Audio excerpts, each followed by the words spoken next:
Excited and shaky with anticipation, I ventured into the attic once more.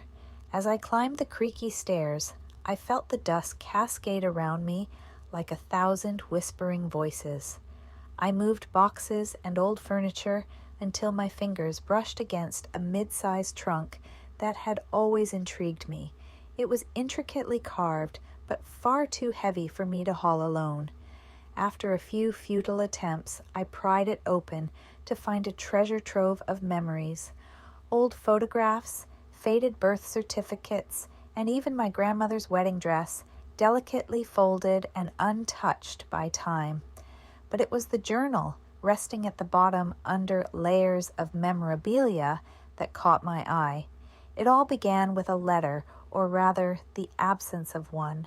From the moment I first realized it was missing, something deep inside me stirred, a nagging feeling that something was amiss. It was a simple envelope addressed to my mother, but that letter had the potential to unravel everything. My name is Claire, and for the past 20 years, I lived with my family in a charming little town named Crestwood. It was the sort of place where everyone knew each other, where whispers of gossip traveled faster than the morning mail. It was also the place where I felt safest, until that fateful day when my mother stopped breathing in the middle of a regular conversation. "She'll be fine," my father had reassured me, his voice a hollow echo of optimism. But as an EMT worked to revive her on the living room floor, I could only watch helplessly, my heart thudding in my ears. We had been merely talking about the mundane things life threw our way: grocery shopping, the neighbor's yard renovations, and plans for the upcoming family dinner. It seemed so ordinary. After they finally got her stable and transported her to the hospital, my mind swirled with confusion, fear, and the overwhelming urge to hold on to something solid. But when I returned home later that evening, slumped on my bed, and rummaged through her belongings to help distract myself from the darkness closing in, I stumbled upon something strange: a neatly arranged pile of envelopes, all addressed to her, all unopened. Among them lay the letter I'd come to recognize, my grandmother's distinctive cursive scrawled on the front. My mother had mentioned it to me years ago, claiming it contained family secrets and memories that shouldn't see the light of day. The curiosity gnawed at me, but to my frustration, it wasn't there. I felt a chill sweep through me as I rifled through every ounce of paper in that box. Maybe it was tucked between them or hidden in another place entirely. Whatever the case, the absence of the letter left a hollow ache in my chest. Something about that letter seemed desperate, like it held the key to something larger. When the sun set, I went downstairs, my steps heavy, plans for dinner blurring in my mind. I found my father seated at the kitchen table, staring into space as if searching for answers that had long eluded him. He looked older, the weight of worry etched into the lines on his face. "Have you found the letter?" I asked tentatively. His eyes flickered to mine, somber and blank. "No," he admitted. A long silence enveloped us. It could be nothing. She probably just misplaced it. But I couldn't shake that feeling. What if it held the truth about our family? The more I thought about it, the more insistent my curiosity became. I decided right then and there that I wasn't going to let it go. I had to find that letter. Over the next few days, I spent all my free time scouring the house. I rummaged through junk drawers, sifted through the forgotten corners of the attic, and even checked under furniture. Each search heightened my sense of urgency, yet I found nothing. Every time I returned to my father, I could see the worry etched deeper into his brow. "Claire, I know you're trying to help, but you shouldn't be stressing yourself over this," he said one evening, noticing the fatigue that hung behind my eyes. "Your mother wouldn't want that." "Is that really what you think she would want?" I challenged, my voice barely above a whisper. to be remembered by secrets and hidden truths? He let out a heavy sigh. Your mother had her reasons, Claire. Some things are better left alone. But the more he said that, the deeper my desire to uncover the hidden truth grew. I needed to know what secrets about my family were buried beneath layers of silence. Perhaps even behind the facade of my childhood memories, there was a story that was waiting to be told. That night, I had a restless sleep filled with haunting dreams of the letter, each vision pulling me deeper into an abyss of unanswered questions. I awoke the next morning to the sun pouring through my bedroom window. An unexpected resolve washed over me. It was time for a different approach. I recalled a conversation I had with my mother when I was younger about family history and how I could always find the truth if I dug deep enough.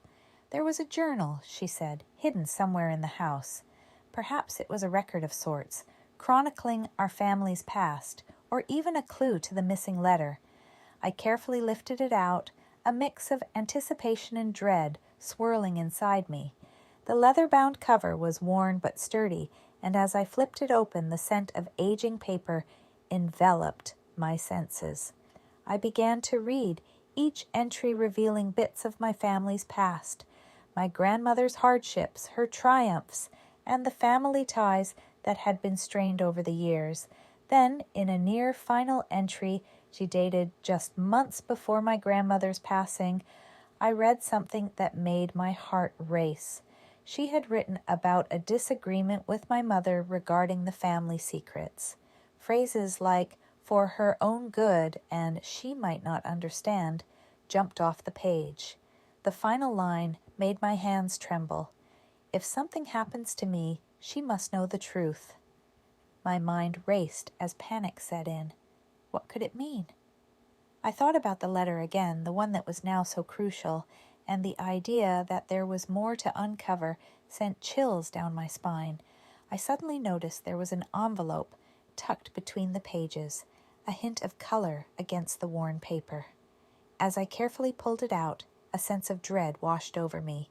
With shaking hands, I opened it.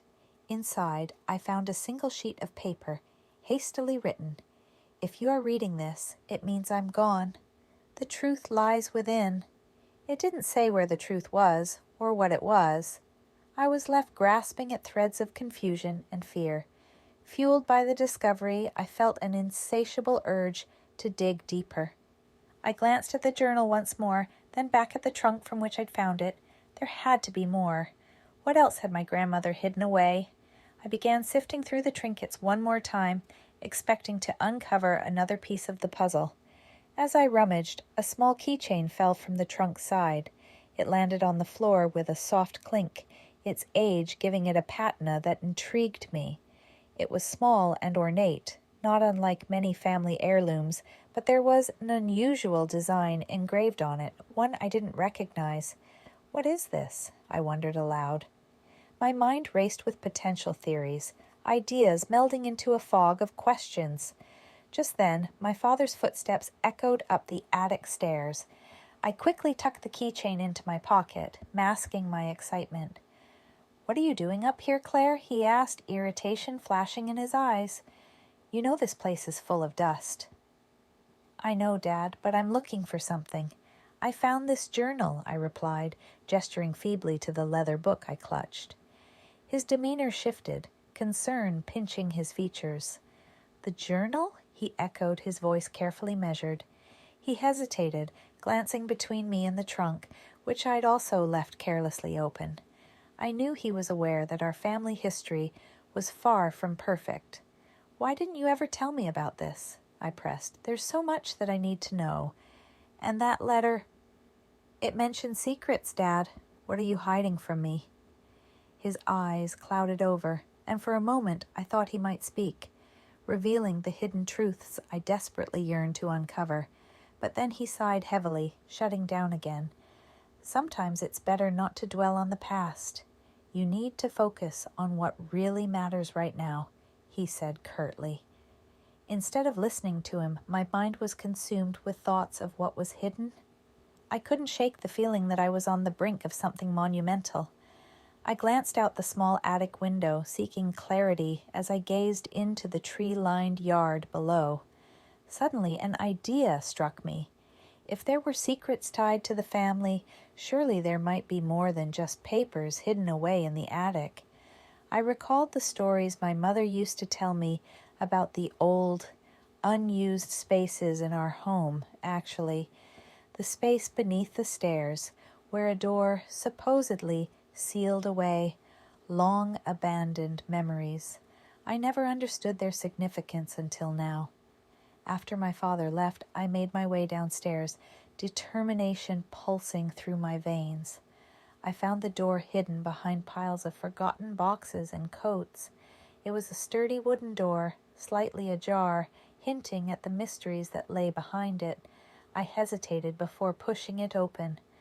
A musty odor greeted me as I entered the cramped space, lined with cobwebs and dust. I flicked on the tiny light bulb hanging from the ceiling, illuminating the shelves that held stacks of boxes, some labeled with names, others simply marked miscellaneous. I began to search through the boxes, propelled by an unrelenting drive to discover the truth. It felt like a scavenger hunt, each moment filled with anticipation. As I opened a box marked Family Heirlooms, an ornate jewelry box caught my eye. Inside, there were pieces of jewelry, some surprisingly beautiful, a vintage locket, delicate rings, and a pair of earrings my mother often wore during family celebrations. But beneath them, I felt a soft cloth and pulled it out to see a stack of faded photographs. I sifted through them, feeling the texture of time on paper, until I stumbled upon a picture of a young woman that made my heart stop. It was my grandmother, standing beside an unfamiliar figure, a man with wild hair and an infectious smile. I scanned the back, hoping for some context, but found nothing. As I flipped to another photo, the man appeared again alongside my grandmother in the same spot, clearly taken at the same time. Confusion washed over me. Who was this man, and why had I never seen these pictures before? I felt a grip of determination and pushed on, searching through more boxes. I soon unearthed a tattered journal, the spine cracked but still legible. To my surprise, it belonged to my grandmother, each entry rich with her thoughts and feelings.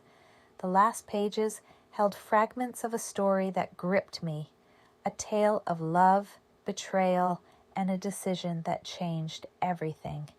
As I read through them, I realized they were filled with hints about her life and secrets involving my mother, but they were also clouded in ambiguous language. My grandmother had been seeking someone, and as I continued reading, it became evident that a man she once trusted had betrayed her in a significant way. I began to connect the dots. Was this the same man from the photographs? My chest tightened as I looked at the accompanying photo again. With every piece of information I gathered, I felt a mix of dread and urgency to learn more. The attic felt transformed, a sanctuary of secrets, and my resolve strengthened. I returned to the journal, wanting to understand not only my past, but also why my family was so secretive. I had to confront these tangled threads of history, but the fear of what I might uncover lingered in my mind. Days turned into weeks as I dug deeper into my family's past, consumed by the mystery swirling around me. I pieced together the fragments like a jigsaw puzzle, each revelation more disquieting than the last. By now, I had come to realize that my grandmother's journal was more than just a record of her thoughts. It was a chronicle of heartbreak and distress. That elusive man from the photographs, whose name remained hidden within the journal's pages, had been a constant presence in her life. From the entries, I gleaned hints of romance that shifted to tension and ultimately betrayal. Each word painted a picture of love turned sour and I began to suspect that my mother's refusal to discuss the past stemmed from echoes of that painful history. Then came the day the revelation struck me like lightning. I stumbled upon another photo, this one unmarked, showing the same man but with a woman who looked stunningly familiar. My mother. I felt the walls of my world begin to close in. What did this mean? The implications tripped over themselves, jumbling together in my mind like a tangled ball of yarn. Were there secrets my mother hadn't just buried beneath her silence, but hidden from me in plain sight? Driven by this newfound urgency, I decided I had to confront my father one last time. I needed answers, and I needed them now. That evening, once he returned from work, I found him in the living room, flipping through the newspaper. "Dad," I said, biting back my apprehension, "we need to talk." As his gaze met mine, an undeniable tension crackled in the air. I took a seat across from him, recalling the countless past discussions that always managed to dissolve before reaching the crux of our issues. But this time, I steeled myself. "I found some things in the attic," I began cautiously. "Things about Grandma, about our history." He straightened, his expression morphing from indifference to wary curiosity. What did you find?" I hesitated, unsure of how to breach the subject. "There were photographs and journal entries. They mention a man who was close to Grandma, but had an impact on her life and ours." "What do you mean?" His voice was steady, but I could tell he was bracing himself for the worst. "I think he might be someone I've seen before, a friend of Mom's," I replied, resisting the rising bile in my throat. "Could that man be connected to any of the family secrets you refuse to acknowledge?" My father's expression darkened, and for a moment I saw a flicker of pain behind his eyes. "Claire, sometimes it's better to let certain things remain buried. Your mother's past, our past, has a way of weaving into the present when it isn't needed." My heart raced and I pressed forward. "But I need to know. Was it the same man from the photographs? Is he the reason for all this silence?" "Your mother and I made a pact," he confessed, his voice low. "A promise that we would shield you from the unfortunate truths of our family." "Shield me?" I echoed incredulously. "You mean lie to me?" "Enough," he snapped, power tinged in the edge of his voice, as he stood up abruptly. "You don't understand." The silence that followed clamored in my ears. I rose from my seat, my heart pounding with rage. "No, you don't understand. I am tired of secrets ruling my life. You think shielding me is protecting me, but it's a prison." His eyes softened for a fleeting moment, then hardened once more. "Sometimes ignorance is a blessing, Claire. You have to trust me." "I can't trust you when you hide the truth," I shot back, the words tumbling from my mouth in waves of emotion. "I found the journal. I know your secrets and your lies. You can't shield me from them any longer." With those words, the atmosphere shifted. His tension morphed into defeat as he slumped back into the chair. "What do you want from me?" His voice lowered, shaking with exhaustion. "The truth," I declared, my voice firm. "I need to understand what you and Mom were hiding, and I need to know who that man in the photographs is." My father ran a trembling hand through his hair, the weight of my inquiries palpable. "That man was someone your grandmother cared for, long before I met your mother. He was a close friend. But passion can blur the lines of friendship and the circumstances surrounding all of it. Well, they've haunted us for years." "But my mother, didn't she have a right to know?" I pressed. "Didn't we deserve to hear the truth about our family?" "It was never supposed to come to this," he murmured, despair lacing his voice. "We thought forgetting would spare you the burden of knowing, but sometimes ignorance carries its own weight." With my heart heavy, I sensed the unraveling of the thin boundary that had long separated my family from the truth.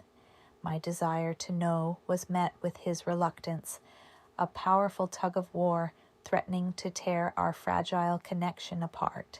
Then it hit me, a recollection blistering to the surface. My mother had always talked about a family friend, someone who had mysteriously drifted out of our lives.